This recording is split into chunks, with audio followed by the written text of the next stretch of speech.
And we are back. Playoffs week 2. We're reacting. I'm Chris from Menace to Sports. That's my guy, Ron, from Best Damn Media. Ron, Ohio State's still number 1, and we're here to react and discuss it and give you some even more Buckeye content, I suppose. Number one. I was shocked, man. I'm excited to see the Buckeyes still on top. Lots to talk about. But yeah, man, it's a good day to be a Buckeye. I think tomorrow will be even better day to be a Buckeye. But being number 1 feels great. We are on top, and I love to see it. Not that impressive of a win, but apparently the committee thinks otherwise. It's still Michigan's best win, according to them. So I guess the Buckeyes are doing good things. So how are you doing, though?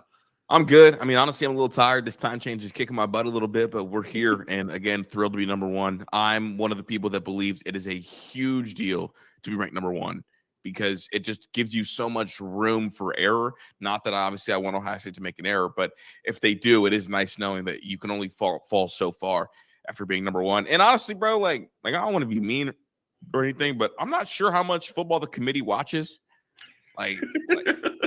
Like just keeping it a being. Like, I'm not sure that they're sitting down in the film room and like going through everything because they talk about the eye test. Well, they watch it just like us on TV. They'll go grab some chips and salsa from the kitchen, miss 3 to 4 plays. Then they'll come back and Kyle McCourt's throwing dimes. So, I mean, I'm happy. I thought that they had a chance if they wanted to move Georgia to number 1. And the fact that they didn't makes me happy. And also, like, Ohio State gets another week to impress. So, shout out to Ohio State for being number 1. Big time deal.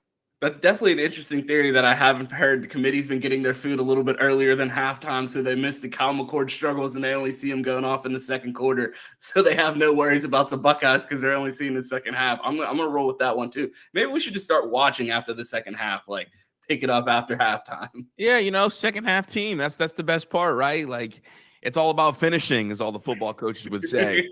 So, and Ohio State has done that. It's funny because if Ohio State could cover by a wide margin if they would just put together a complete game, the fact of the matter is, Ron, is I don't think they've put together a complete game, and they're still the number 1 team in the country.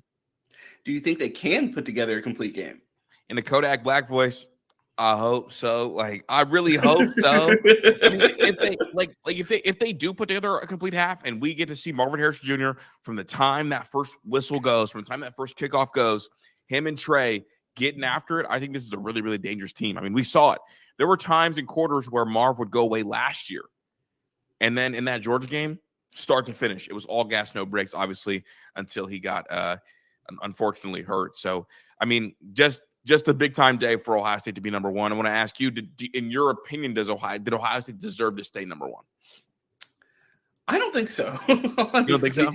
As an Ohio State fan, I did not love that Rutgers win. I thought the Buckeyes showed their vulnerability. I think they definitely still have question marks on the offensive end and whether or not their quarterback can get it done. I was super impressed with the Georgia win. I thought the win over Mizzou was a big win. And like you said last week, I thought this was setting up for, the spectacle of the college football rankings reveal of Georgia jumping Ohio State after that win, putting them at 2, knowing that they have a big matchup against Mizzou coming up.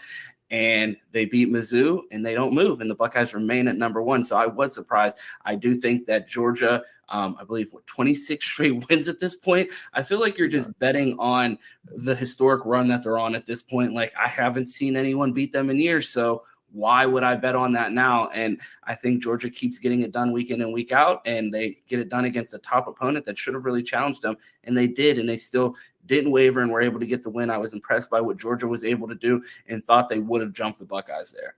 There's some 2-year-olds out there that haven't seen Georgia lose a football game. just want to think about that. Now, for the Ohio State being number 1, one thing that I found that I was waiting on was, like, not only did Georgia look good against number 12 Mizzou, and that's where obviously where the committee had them ranked, but one of Ohio State's better wins took a loss. Notre Dame losing to Clemson, I thought, was going to be the thing that really hurt the resume for Ohio State, because then it's like, okay, Notre Dame lost, and now that's a questionable win. But Notre Dame beat USC. Well, now USC is a super questionable win. And it's like, who has Notre Dame beaten? And now they have that other loss. So I thought that was going to be the thing that really hurts the resume. But the fact of the matter is, I think that while it was good, or while that it's bad that Notre Dame lost, the way Penn State looked against Maryland, it's like, oh, like, look, that is a legit win, and that team is better than Mizzou.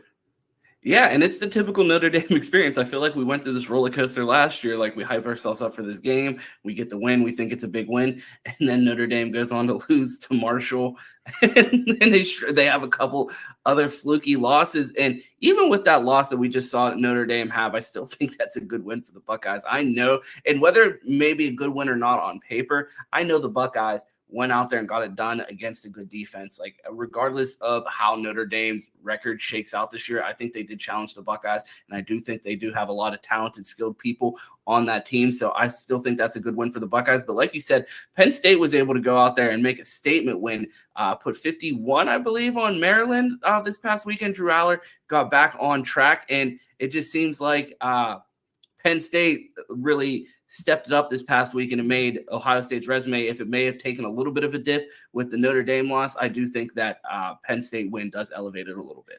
Yeah, dude, in Michigan, Penn State's peaking at the perfect time. They got Michigan kind of coming up next, obviously, in what's been a definitely drama-filled situation. It feels like there was Clemsoning before, though, Ron. Like, Clemsoning was a thing before Dabo started ripping off titles, and now it feels like it's Notre Daming. Notre Dame will slip on the banana peel once or twice a year, and you're just like, gee whiz, like, what are we doing? Got to be better than that. You hate to see it for Marcus Freeman, too, because I do think he's a good coach and will be a good coach. We've seen him have a couple blunders with the guy missing on the field in the Ohio State game. Right. They've had some weird losses this year. People already calling for his job on the message boards, but, I mean, that's the message boards. But I think Marcus Freeman's going to be a good coach, and he's taking some of these L's up front. And I feel like we're seeing something that Ohio State fans have taken for granted with Ryan Day, of a first-time head coach at a powerful program, learning first-time head coach lessons at a big program. Ryan Day has had to learn these lessons in 4K, the Kerry Combs situation, and some of the things that Ryan Day has had to go through as a first-time head coach have been in 4K because as a program at Ohio State, and I feel like Marcus Freeman's going through a little bit of that right now at Notre Dame as a first-time head coach. I mean, it's crazy because, like, you think about it, like, 2 years before he got the Notre Dame job, Ron, he was a DC at a Group of 5 school. Like, at least Ryan Day got to go be a part of a national championship team down there in Florida. He was, part of the Ohio State team. Like, he was hearing around it and saw it. No, Marcus was at Cincy. And then became the head coach of Notre Dame in, like, under a year, it felt like. I mean, look at where that staff is now. Clearly, they had something going right there. That staff was correct. Bro, Luke Fickell built an incredible staff. But speaking of calling for things, Ron, I want to kind of switch gears a little bit. There's been a lot of talk about Michigan and what happens with them. Obviously, they've been ranked number 3. There's a collision course with them in Ohio State. They're on the path. While this path is kind of on course, they're dealing with maybe what people are calling is the biggest cheating scandal, at least in college football history. Definitely feels that way. Definitely feels like the loudest new details every single day. And they got some of the network people calling for Michigan to get a postseason ban. Yeah, our guy Stephen A. Smith today on First Take calls for a postseason ban of Michigan. We just put the poll up in the chat. Let us know if you agree with that. I would love to see it as an Ohio State fan. Every day I wake up and root for bad things for Michigan. So if they get a postseason ban, I would love it. But I think an even funnier punishment would be seeing suspension of the coordinators and Harbaugh for the rest of the season while the investigation plays out, because I think that would be too much for that team to overcome. And it would be funny to see them fall apart if they were to receive a punishment where they were to lose their coaches and still have to go out there and play those games with the opportunity to reach the postseason and still not make it, more than having the postseason completely taken away from them. I am really curious how the committee will handle if Harbaugh gets a 2-game suspension, which is one thing that was floated out there, and they lose against Penn State during that suspension. How will the committee view that loss? I feel like they would lose it, or they would view it as consequences of your actions. Like, you can't say, oh, well, they didn't have their coach. Well, why didn't they have their coach? Oh, because they were cheating earlier in the season. So if that's the case, I don't see how you could give them a pass for taking a loss while their coach is suspended for something that they believe happened potentially during the season. Yeah, then it's like the question of, does the committee need to consider morality, or is their job to consider who are the 4 best teams? I think their job is to consider the 4 best teams. This is the College Football Playoff Committee, not the Supreme Court. Yeah, well, it's like well, integrity-wise, yeah, they cheated, but we still think they're one of the 4 best teams, even if they do have a loss to Penn State without their coaches and coordinators. I do think the committee will avoid that altogether because, honestly, I think that Harbaugh's going to get an indefinite suspension, if I'm being honest. Well, I do think that if it came down to that, the College Football Playoff Committee holds that power. I don't think they want to be viewed as a governing body. I feel like they want to just pick the 4 best teams.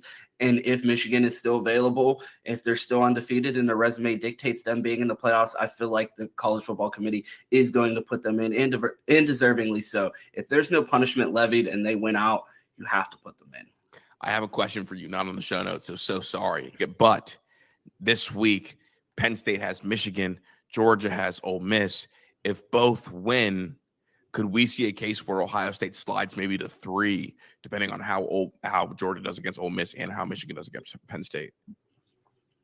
I don't know if we will see Michigan jump Ohio State just because Michigan has such an easy schedule so far and still doesn't have that signature win. Like we discussed earlier, Rutgers is still listed as their top win right now, according to the College Football Committee. But I think, like I said earlier in the show, I thought the Mizzou win was enough to get Georgia up to that number 1 spot. If they're able to follow up that win with a win at Ole Miss, I think they are the number 1 team next week, and they will dethrone the Buckeyes. But I do think the Buckeyes will only slide to 2 in that scenario. Yeah. Those are 2 massive games. Obviously, the Penn State Michigan game is huge, but the Ole Miss Georgia game has a chance to throw a fat wrench in everything. Right now, they're ranked at number 9. I mean, there's a legit possibility, Ron, for them to beat Georgia and then not play in the conference title. And it's like, what do you do if one loss Ole Miss beats Georgia and then Georgia wins the SEC? Like, who do you put in? So just one of those messes there. And honestly, like for Georgia, Ole Miss is the toughest game on their schedule, not considering the SEC title game. So I would think that if Georgia does beat Ole Miss, they'd be back-to-back wins over top 15 teams. I would definitely put them at number 1 over Ohio State. Absolutely, yeah. If Georgia's able to get it done, I definitely think they do leap the Buckeyes next week. Yeah, that would be big. So where does the win against Ohio State rank for Penn State? Loss. I think the Ohio State win over Penn State, with the way Penn State looked at Maryland, still looks like one of the best wins of the top 4 teams. I think that Texas's win over Alabama is still probably the best win this season. But as far as the top 4, I know we have it in the poll right now. Who has the better win, Georgia over Mizzou or Ohio State over Penn State? And right now, I think I would give it to Georgia over Mizzou. Despite the way that Penn State looked, I'm still not sold on Drew Aller. And I'm going to need to see Drew Aller go out and do it one more time against Michigan's defense, because we saw what happened when he was challenged and faced one of the best defenses in the country. 13 points they were able to put up. So I think if he goes out and struggles again against Michigan and Michigan looks more dominant against Penn State, I would still give that lean to Georgia. Now, on the flip side, if Penn State pulls off the win against Michigan, that solidifies Ohio State as having the best win in the country. Absolutely. Absolutely. But then that opens a whole nother can of worms. I know that's a little bit later in our notes, but I don't know if you want to jump right into it. Let's do it. Let's jump right into it. The tiebreaker in the Big Ten. If we see Penn State beat Michigan this week, and then Michigan goes on to beat the Buckeyes, we will have a 3-way tie in the Big Ten for first place in the Big Ten East. So, Chris, explain the tiebreaker for us. So the tiebreaker, the way I kind of interpret it, is conference record of the opponents you beat. And with that being said, because Penn State has the win over Iowa, that would give them kind of the booster on that front. And that would mean Penn State would go to the Big Ten title game over Michigan and over Ohio State. Now, while other conferences adopted the highest ranked will go, the Big Ten has not. And that would mean that it's a potential for Ohio State and Michigan to both get left out of the playoffs in favor of Penn State. And honestly, it'd be hard to argue. And this is absolutely the best time of year for college football fans, because it seems like the stakes are so high that, I mean, the playoffs are still weeks away, but it feels like there's so many playoff implications with the games remaining, especially with this Ole Miss Georgia game and then Penn State Michigan, the chaos that can ensue if any combination of outcomes come from this weekend, mainly with a Penn State upset and an Ole Miss upset. I mean, it's going to be complete chaos. It's going to be must-watch TV as far as the college football ranking show next week if we see those two teams go down. And honestly, Ron, it's because we have so many good one-loss teams that all have kind of intertangling resumes that make it really tricky to untangle when it comes to this time. So if you're Ohio State, Georgia, Michigan, Florida State, and Washington, you have to be thrilled because right now you are in the driver's seat and it's not up to a group of people in a room to decide if you make the playoffs or not. And I feel like a lot of the one-loss teams have arguments to be ranked ahead of some of these undefeated teams. I mean, I don't know if they have actual resume arguments, but I'd say there's some teams that are one-loss teams that are currently looking better than some of the teams in the top 4 right now. Yeah. You know what I was thinking about? We have a chance for a 2014 repeat. Like we have a chance for it to be Ohio State, Oregon, Florida State, Alabama in the top 4. And it feels like 2014 all over again with the Travion Henderson explosion here towards the end of the season. It's very Zeke-esque right now. So I don't know. It feels like I've seen this movie before, and man, do I love the ending. That's what I'm saying. And there's a possibility. I mean, if Ohio State remains ranked number 1 and Bama sneaks in at number 4, that's a rematch. And then Florida State being undefeated number 2, Oregon at number 3, that's the rematch. I'm just saying it's not too far-fetched. And wouldn't it be so poetic, Ron, for the final playoffs in this 4-team era to mirror the first one? Wouldn't that be beautiful? It would be a beautiful ending to it, and seeing the Buckeyes win the first one, win the last one, even more of a storybook ending. You would love to see it. I mean, I'm just saying, like BIA's back. It was there in 2014, a team that was really safety driven, guys like Powell and Von Bell, and then obviously kind of the Bama team with a dual threat quarterback. Obviously, I think that Milroe is better than Sims. And obviously, Bama doesn't have Derrick Henry, thank goodness, because the simple fact of the matter is that team should have won a natty if they just felt like handing in the ball. So, I mean, it's really unique kind of where we're going. But I do want to get back to the show notes because that was definitely not on there. If Texas wins out, right now Alabama's at 8. If Texas wins out and we have 3 undefeated conference champs, does that keep Bama out of the playoffs?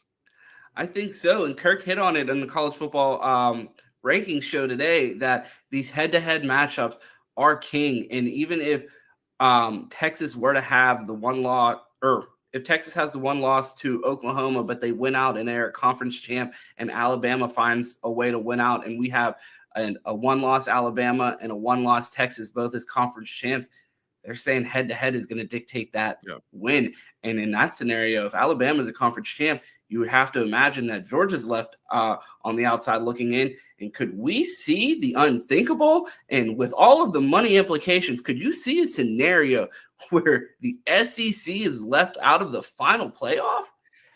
It's possible, but I just know that Buffalo Wild Wings button is in the back. Like, I know it is. I'm going to keep it a stack with you, dog. Like, I love the sport. Sport is so pure outside of Michigan cheating, but I know for sure they will not let that happen. But I definitely thought about it because it's right there, bro. Like, it's right there. And honestly, bro, if Ole Miss beats Georgia, that's another path for, like, the SEC to not to get a team in. Yeah. Because if Ole Miss beats Georgia and Georgia wins the SEC, you can't rank Georgia ahead of Ole Miss. No. So what do? You leave out Ole Miss. You leave out the whole SEC, which is crazy. Because you couldn't rank Ole Miss ahead of Bama because Bama beat them head to head, and that is your SEC Illuminati triangle right there. Man, we were talking during the pregame show. We were watching the college football ranking show before this, and we were like, man, it's getting a little testy on set. And you could even see as they were talking about the Michigan scandal, all the Buckeyes up there trying not to chuckle. And I just couldn't imagine the tension on that set when obviously all the investment that ESPN has in the SEC, if they are going to have to look right in that camera and give out rankings without an SEC team, you know it's going to hurt them, and you're going to be able to cut the tension with a knife. Yeah, I'm sure they would rather get their tongue stung by a bee than have to do that. That one would hurt. That one would definitely hurt, especially the kind of the way the narrative pushing has begun.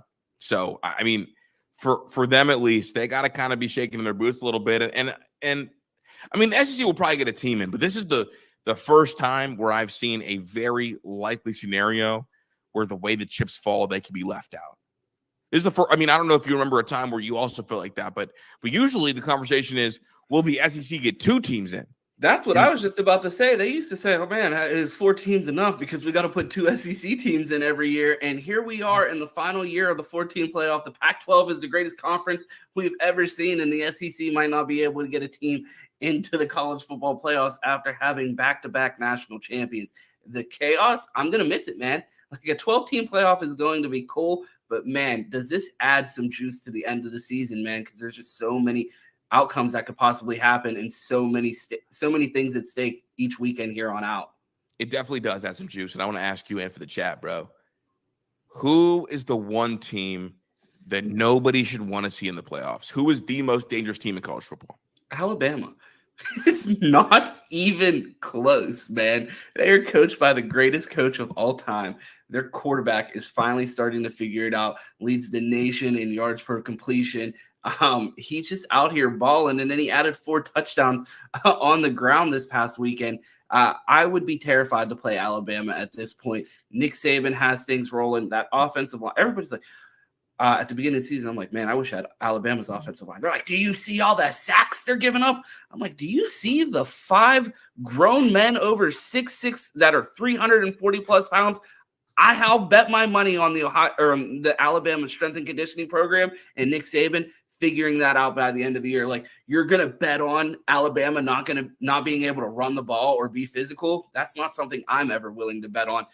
Just seeing what Alabama is doing right now, not fun, especially because everyone was dancing on Saban's grave earlier in the season, talking about, oh, look at that. Yeah, you.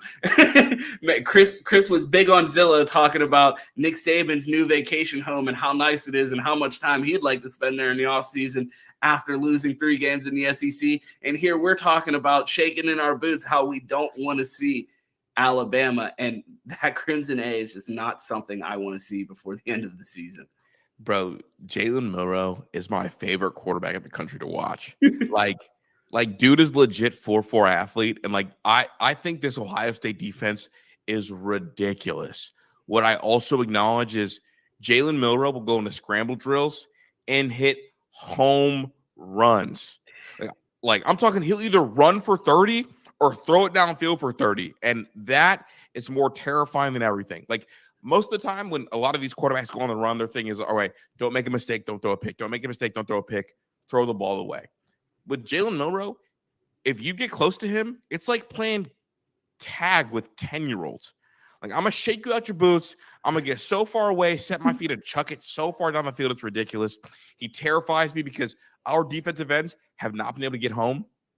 And guess what? Jalen is outrunning Jack Sawyer and JTT. Not just Jack Sawyer and JTT.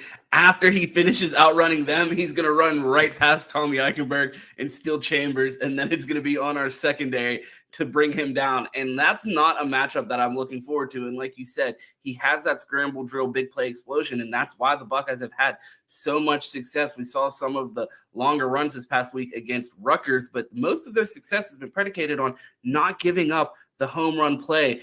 And Jalen Milroe is a home run waiting to happen. And yeah, has he had some turnover issues?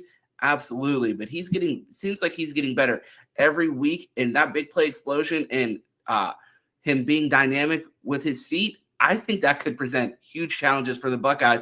And we've been talking now for 3 minutes about how terrified we are of a team that's not in the top 4. And we haven't even talked about the best part of their team.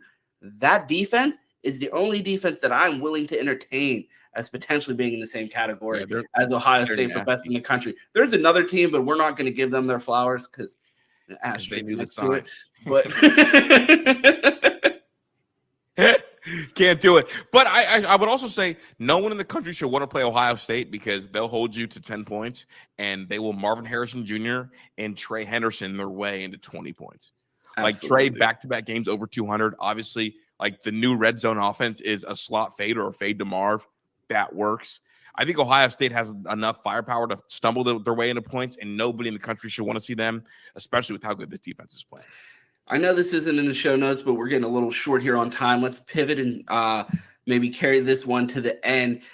You've talked about this Ohio State team looking like Georgia teams of past. We see the run game starting to get going. It seems like that's becoming the strength of the Ohio State offense. TreVeyon Henderson is looking like that first-round type of talent at running back, being the number one running back in the country. And his recruiting class coming in, potentially having Heisman expectations as a sophomore, finally putting it all together, doing things that we haven't seen TreVeyon Henderson do all year, showing a level of patience that we haven't seen him show at any point in his career, a vision that we haven't seen at any point in his career, and is running like an elite back.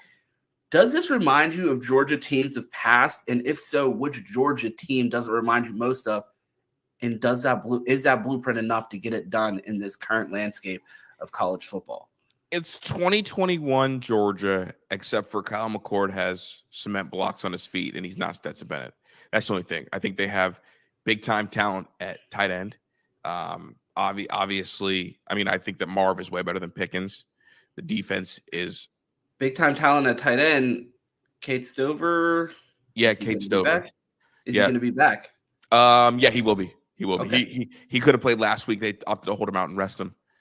He's good to go. But big time talent at tight end, big time talent at receiver, and the run game with the stable of backs is fresh. And Trey has been so explosive. And then the best part is a defense built from the inside out. I'm talking about really, really good up the middle. And what I mean by that is really good at defensive tackle, really good at linebacker, really good at safety, good up the middle. And we've seen teams win previously like that.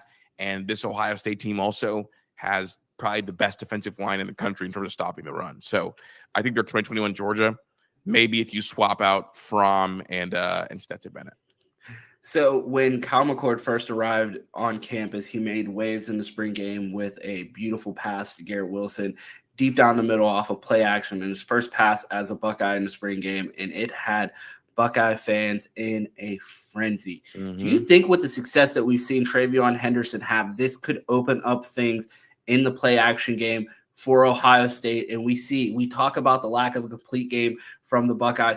Could the running game finally being on track open up everything for the offense? We're seeing Emeka Egbuka come back healthy. We expect to get Cade Stover back. Carnell Tate's being inserted into the lineup more and more.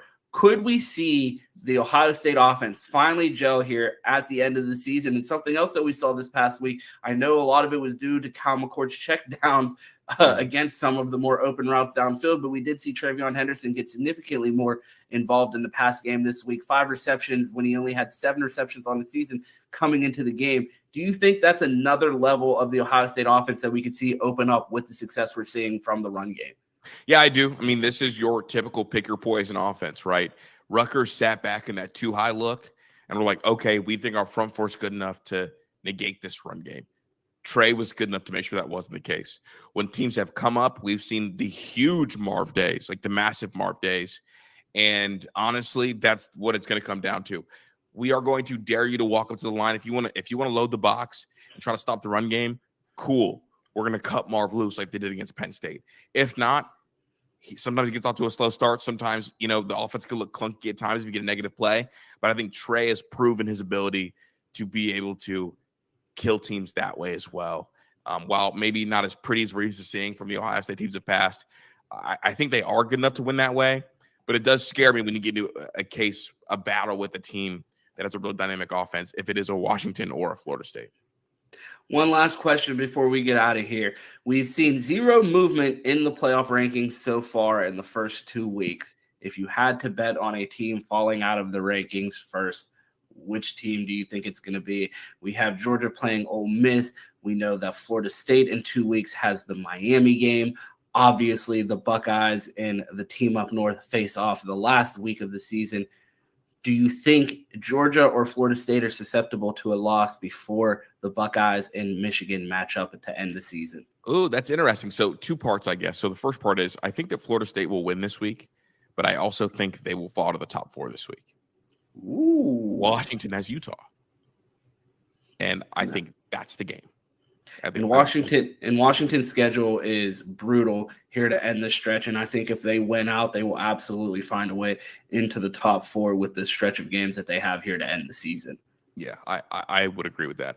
I don't think Florida State loses though for the rest of the season. I think that they are good. I just think that if Washington beats Utah like I'm expecting them to, I think that's a case for move them up. They now have 2 wins that are big time resume wins, Oregon, Utah, and I don't think Florida State has the two wins. I mean, Florida State's best win is LSU, and LSU has since taken multiple losses. So last time I said that I don't think an ACC team will lose the rest of the season, they proceeded to lose the following week to Georgia Tech. I've learned my lesson. I'm not betting on ACC teams anymore. Even week, Georgia Tech. Every even week, they're knocking them out the park. Every even week, you take the Yellow Jackets. But, man, it was a great time reacting to the college football ranking. Love to see the Buckeyes on top. Appreciate Bleacher Report having us. Chris Drew, let the people know where they can find you before we get out of here. Every single weekday covering the Michigan scandal in 4K and all other college football stuff on the Medicine Sports channel right there at noon. And then honestly, catch me here with Ron all the time. Absolutely. You can find us here on Bleacher Report every Tuesday and Thursday this month. Make sure that you are subscribed to the Ohio State team stream and keep an eye out for us. If you want to find me on Twitter, you can find me at 2_TEES. And if you want to find me all throughout the week, we are live 7 days a week on the Best Damn Media YouTube channel. So make sure you check us out there. We appreciate you tuning in, and a big thank you to Bleacher Report for having us. Go Bucks and OH. Oh, yeah.